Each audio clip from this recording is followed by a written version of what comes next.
Hi math students, this is our introduction video for our lesson on fractions and decimals. In this lesson we are reviewing a lot of different lessons that came in the previous class, so this should hopefully be a good review if you took that class that came before this one. For the first part, it's reviewing all of the decimal operations, so how you add, subtract, multiply, and divide with decimals. For addition and subtraction, it is essential that you line up your decimal points. So for example, for 2.9 plus 12, I would not write 2.9 plus 12 like this, because 12 has a decimal point after the number 2. And so I would want to write 12.0 so that those decimal points line up. And then after I add, the decimal point in my answer also lines up. So I get 14.9. That would also be true with subtraction.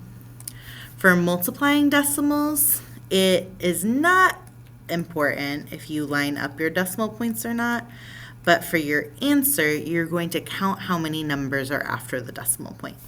So first we can multiply like normal. 9 times 2, 18. 2 times 2 is 4, plus 1 is 5.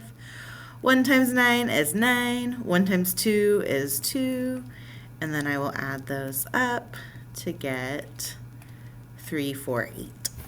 For my answer, and where the decimal point goes in my answer, I count there's a total of 1, 2 numbers after our decimal point. So I need 1, 2 numbers after my decimal point.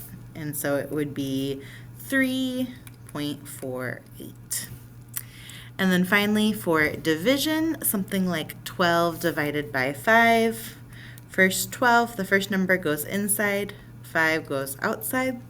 When we start dividing, we say how many 5s are in 1. 5 is too big, so how many 5s are in 12? 2. That is 10, which means there's a remainder of 2. To get my answer as a decimal, we add 0.0 after 12. And when I do that, that's also where the decimal point is in my answer. Now I have another number to divide with, so I can do how many 5s are in 20. There are 4, and then that is everything, no more remainder. So my answer is 2.4. In today's lesson, we'll do more practice with add, subtract, multiply, and divide with decimals. The other thing we are looking at in this lesson are fractions, and so the second part is how you add, subtract, and multiply with fractions. We don't do any division of fractions in this class. So for the first part, if you are adding and subtracting fractions, the most important thing is that your fraction denominators, that's that bottom number, have to be the same. So for example, 1/2 plus 3/8, I cannot say, 4/10. We cannot add those until those denominators are the same. So if my problem is 1/2 plus 3/8, the way I make those denominators the same is using multiplication. I look at the fraction with the smaller denominator, that's 2, and I ask myself, what can I multiply that by to equal 8? And the answer is 4.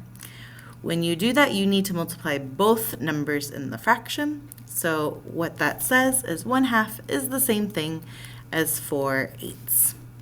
After that, I can copy my other fraction and then finish adding. 4/8 plus 3/8 is 7/8. Now, with fractions, you always want to simplify if you can. Here I can't simplify, so my answer is just 7/8. For that final one, 3/4 times 2/5. When you are multiplying fractions, you just multiply going across. So that means multiplying your numerators with numerator, that's the top number, and multiplying your denominators together, that's that bottom number. For multiplication, those denominators don't need to be the same. So if I want to multiply 3/4 times 2/5, 3/4 times 2/5, I just say, well, 3 times 2 is 6, and 4 times 5 is 20. Now here is a problem where I can simplify. Do you see what I can do? I can divide both of those numbers by 2, and if I do that, my final answer is 3/10. In today's lesson, we are also going to be doing some problems where you add, subtract, and multiply fractions. You are ready for today's lesson. Thanks so much for watching.